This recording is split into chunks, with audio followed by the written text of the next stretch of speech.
Assalamualaikum warahmatullahi wabarakatuh. Salam sehat. Hari ini kita akan belajar lagi bersama Ibu Aan. Hari ini kita akan mempelajari tema 1, organ gerak hewan dan manusia. Subtema 1, organ gerak hewan dan pembelajaran kedua. Oke, kemarin kita sudah belajar tentang macam-macam alat gerak hewan dan manusia. Nah, hari ini kita akan belajar tentang fungsi organ gerak hewan. Kira-kira sirip pada ikan itu berfungsi untuk apa ya? Yuk kita simak video berikut ini dan kalian bisa bernyanyi dan bergerak mengikuti iramanya.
Sirip pada ikan itu berfungsi untuk berenang. Lalu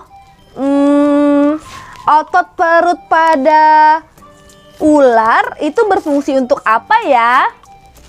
Nah, fungsi otot perut pada ular itu berfungsi untuk bergerak. Oke? Nah, penjelasan lebih lanjut bisa kita saksikan. Penjelasan dari Ibu Aan. Selamat menyaksikan. Ikan memiliki organ gerak yaitu sirip dan ekor. Nah, fungsi sirip dan ekor yaitu untuk membantu ikan berenang dan menjaga keseimbangan. Selanjutnya adalah katak. Katak merupakan hewan amfibi. Katak memiliki organ gerak berupa kaki. Nah, fungsi kaki pada katak itu adalah untuk melompat dan berenang.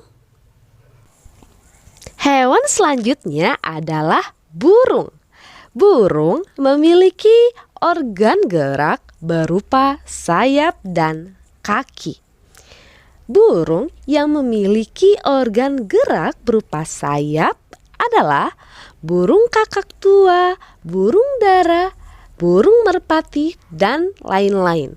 Sedangkan burung yang memiliki organ gerak berupa kaki adalah burung unta.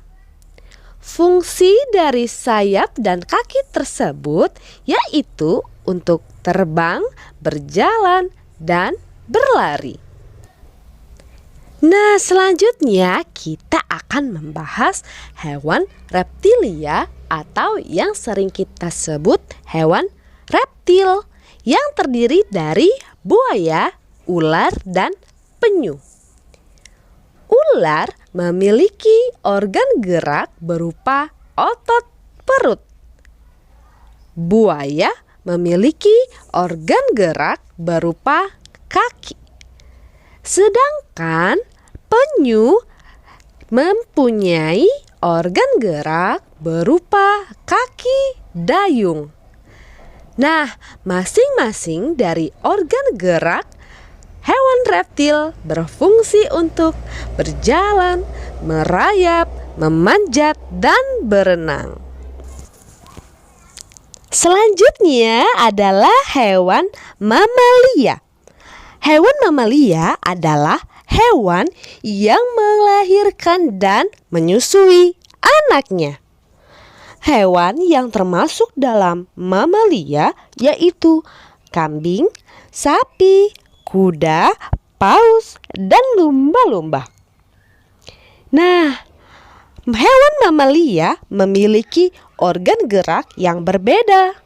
Misalnya, kambing, sapi, dan kuda memiliki organ gerak berupa kaki. Sedangkan paus dan lumba-lumba memiliki organ gerak berupa sirip.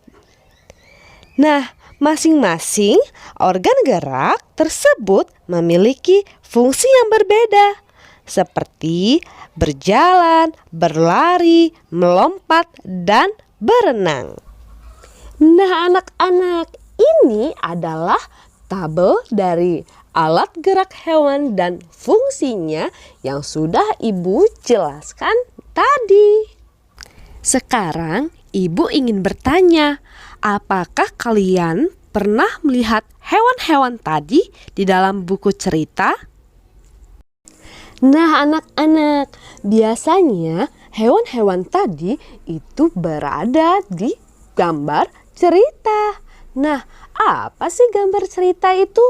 Jadi, gambar cerita adalah sebuah gambar atau urutan gambar yang saling berhubungan satu dengan yang lainnya, yang membentuk sebuah cerita. Contohnya adalah gambar ilustrasi.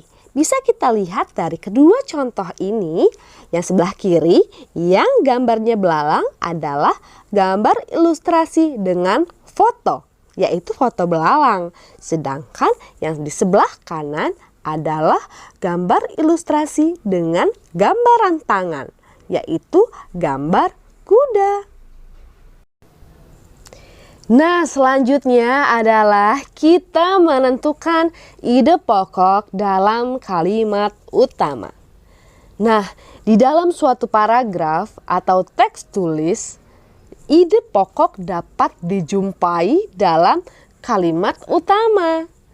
Kalimat utama berisi informasi utama yang menjelaskan dasar dari permasalahan di dalam teks. Nah, kalimat utama biasanya terdapat di awal, di akhir, atau di awal dan di akhir suatu teks. Nah, itu dia tadi penjelasan dari Ibu tentang fungsi organ gerak pada hewan. Oke, bisa dipahami ya nak ya. Dan seperti biasa, Ibu akan memberikan games untuk mengukur apakah kalian memahami yang sudah Ibu sampaikan atau belum. Jadi akan Ibu lihat dari nilai kalian yang ada di games. Oke, selamat memainkan gamesnya. Assalamualaikum warahmatullahi wabarakatuh.